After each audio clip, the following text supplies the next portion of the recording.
रात का समय था। गांव के चारों ओर घना कोहरा फैला हुआ था। रास्ते के दोनों तरफ सिर्फ सन्नाटा और दूर कहीं कहीं कुत्तों के भौंकने की आवाज। रवि अपने दोस्त के घर से लौट रहा था। उसके हाथ में एक टॉर्च थी, जिसकी रोशनी बीच बीच में झपक रही थी। गांव के लोग उसे बार बार मना करते थे, रात में पुरानी कुएं वाली सड़क से मत जाना, वहां चुड़ैल रहती है। पर रवि हंसकर कह देता, अरे ये सब तो बड़ों की बनाई कहानियां हैं। आज भी उसने वही रास्ता चुना। जैसे जैसे वो आगे बढ़ रहा था, हवा ठंडी और भारी होती जा रही थी। एक अजीब सी गंध हवा में थी, जैसे कोई सड़ा हुआ फूलों का गुच्छा। अचानक टॉर्च की रोशनी बुझ गई। रवि ने झट से उसे थपथपाया।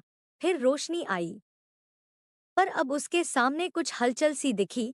कुएं के पास एक औरत खड़ी थी, सफेद साड़ी, खुले बाल और सिर थोड़ा झुका हुआ।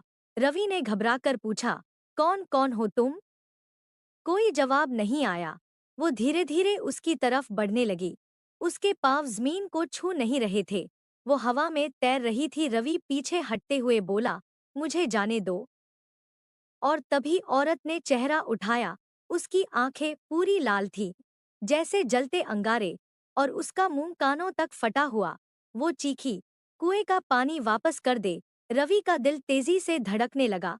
उसे याद आया, बचपन में वो और उसके दोस्त उस कुएं में पत्थर फेंका करते थे और कहते थे, चुड़ैल को बुलाओ। वो पीछे मुड़ा और भागने लगा, पर हर तरफ कोहरा था। उसे रास्ता ही नहीं दिख रहा था।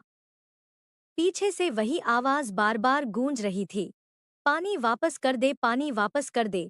रवि ने किसी तरह गांव के मंदिर तक पहुंचकर दरवाजा धकेला। अंदर दिया जल रहा था। जैसे ही वो अंदर पहुंचा, आवाजें अचानक बंद हो गईं। वो मंदिर के फर्श पर गिर पड़ा, हांफते हुए बोला, भगवान बचा लो। सुबह जब गांव वाले पहुंचे, तो मंदिर का दरवाजा खुला था और रवि वहीं बेहोश पड़ा था। उसके चेहरे पर डर जमी हुई थी, पर वो जिंदा था। वो दिन और आज का दिन। रवि फिर कभी रात में बाहर नहीं निकला, और जब भी कोहरा छाता है, लोग कहते हैं, कुएं के पास से एक औरत की सिसकियां अब भी आती हैं। धीरे धीरे कोहरे वाली चुड़ैल की कहानी गांव की हर गली में फैल गई। कोई मानता है कि वो एक औरत थी जो सालों पहले कुएं में गिर गई थी। कोई कहता है वो बस एक आत्मा है जो अपने साथ किया गया अपमान नहीं भूली। अगर आपको डर लग रहा है तो समझो चुड़ैल पास ही है। और अगर अगली कहानी सुनने की हिम्मत रखते हो तो चैनल को सब्सक्राइब कर दो, वरना वो आज रात तुम्हारे सपने में